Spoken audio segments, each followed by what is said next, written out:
Ano bang nangyayari dito kay Secretary John Vic Remulla sa Department of Interior and Local Government, DILG?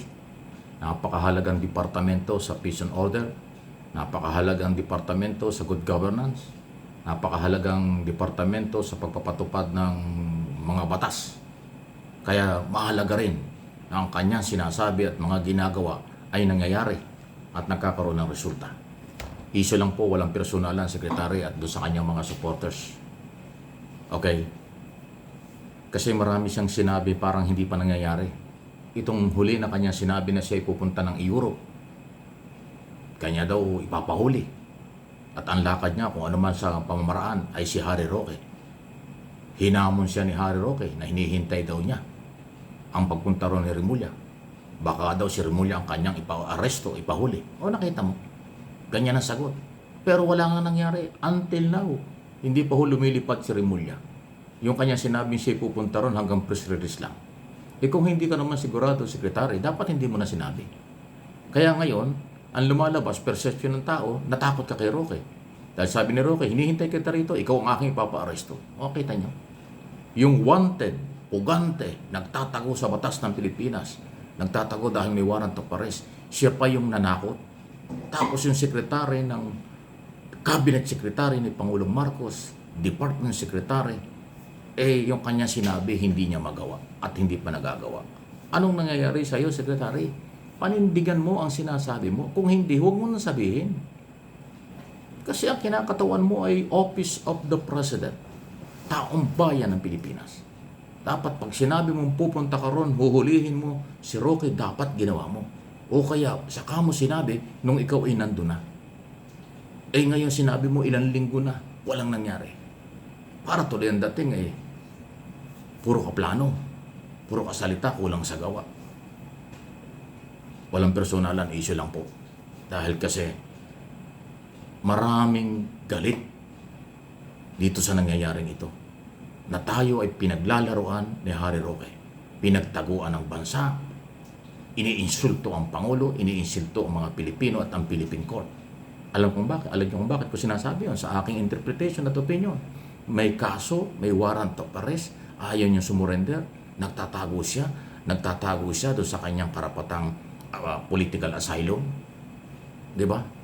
Mas nire-respeto niya ang batas sa Europe kaysa sa Philippine government, Philippine law, samantalang siya ay Pilipino. Di ba? Laking insulto niya. Hindi ko sinabing guilty siya sa kanyang mga kaso rito. Doon sa qualified human trafficking tungkol sa kanyang pagkakasangkot sa Pogo. Yung under investigation sa kanya, di umano land grabbing, pang-aagaw ng lupa sa mga mamamayang farmers diyan, mga farmers diyan sa lawigan ng Bataan para lagyan ng Pogo. Hindi naman ho yung fake news dahil nagreklamo na rin sa NBI ang mga naging biktima. Napilitan daw silang pumirma, napilitan daw silang ibenta ng murang halaga, yung iba hindi pa nababayaran dahil yung grupo ni Harry Roque at yung mga Chinese partners niya ang siyang nag-interest na maglagay ng Pogo operation yan sa Bataan. Ang bibigat niyan. Yan ho yung aking pinagbabasihan na panlalait, kawalan ng respeto ni Harry Roque sa Philippine law at Philippine government. Tapos ito namang secretary na nagsabing pupunta ron hanggang ngayon hindi man niya ginagawa. Naunahan pa nung statement ni Harry Roque na parabang nanghahamon pa. Subukan nyo, kayo ipakukulong ko rito, hindi ako ang maa-aresto nyo. Nakita nyo? Di ba? Yun ang dahilan kung bakit ko sinabing mas kinikilala, mas kinatatakutan at mas nirespeto ni Roque yung batas sa Europe kaysa sa batas sa Pilipinas. Kaya dapat ang Philippine government under President Marcos ipakita na ang lahat ng legal na paraan na hindi pwede itong ginagawa ng Harry Roque ito. Abogado, pero officer of the court ng Pilipinas, pero ang kanyang ginagawa kakaiba.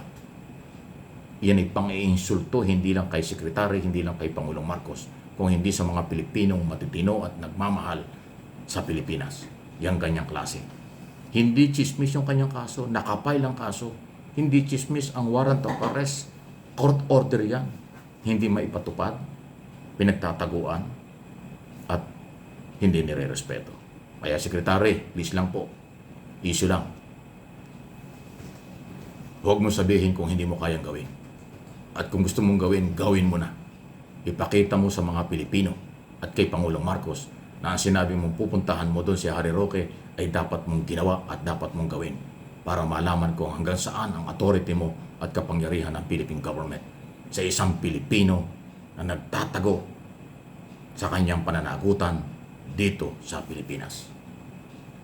Hinamon ka na nagsusubukan na kayo, di ipakita mo naman yung authority mo. Mr. Secretary, hindi kita inutusan kasi ikaw naman ang may sabi niya na pupunta ka ron Nagpa-interview ka, ang dami nag-interview sa iyo, nag-viral yung isong yan ano na ngayon, patapos na itong Abril. Ala pang nangyayari. Pakilang po, Mr. Secretary, tanggapin mong constructive ito, hindi ito paninira sa iyo. Ipinapalaala ko lang yung iyong pananagutan, responsibilidad sa bayan, sa lahat ng iyong sinasabi. Dahil ikaw ay Cabinet Secretary, Office of the President, mahalagang posisyon ang inyo pong kapangyarihang hawak-hawak sa kasalukuyan. Ayun, Ano pong inyong masasabi dyan? Hindi po ako nagagalit, hindi ako na may personal, madain lang talaga tayong magsalita para merong authority at kaya naman natin panindigan ang ating mga tanong, opinion, dahil may pinamhuhugutan ito. Okay? Sige. Ano pa itong sunod nating balita? Ayan, ay dapat talaga. Kasi ito rin yung isa pa Ang mga senador ayaw manindigan na itigil muna ang sweldo na nagtatago, ayaw lumabas na si Bato de la Rosa. Nakakadismaya yung sinabi kasi ni JB Ejercito na siyang chairman ng Ethics Committee. Ang sabi niya sana si Bato ay mag-voluntary na lang na huwag munang tumanggap ng sweldo. Anong klaseng liderato yan? Ikaw ang chairman ng committee na nagdidisiplina. Alam mo yung ang trabaho ng Ethics Committee? Yan ang magdidisiplina kung may mga reklamo laban sa mga kapwa senador. Ikaw yung chairman. Tapos ang panawagan mo ngayon, mag-voluntary na lang na huwag tumanggap ng sweldo muna pansamantala si Bato. Ay hindi nga ginagawa 6 na buwan na Hindi naman 1 buwan 6 na buwan sumusweldo siya nang hindi nagtatrabaho. Kaya dapat disiplinahin. Tapos yung chairman ng committee, ikaw yung JB Ejercito, senador, pasintabi na, ganyan ang ginagawa mo, apila. Anong apila? Kailangan direktiba. Kailangan desisyon. Hindi yung apila. Wala ngang ginawa Paano papakinggan yung apila mo? Ang kailangan ng mga Pilipino, magdesisyon ka kung anong disiplina ang kailangan kay Bato de la Rosa na hindi pumapasok pero tuloy-tuloy ang sweldo. Ano ba naman yan? Ang lambot nyo, damage sa Pilipino. Ang kahinaan nyo, kawawa ang Pilipino. Pasintabi na, yan yung aking interpretation dyan sa sinasabing yan ni Senador JB. Chairman ka, nakikiusap ka. Hindi, dapat chairman ka, magbigay ka ng direktiba, magbigay ka ng policy, magbigay ka ng order na papabor sa may-ari ng pera, mamamayang Pilipino. Ay, naku talaga itong mga taong ito, Hindi ako nagmamagaling, pero paninindigan ko, kulang ang inyong mga galaw.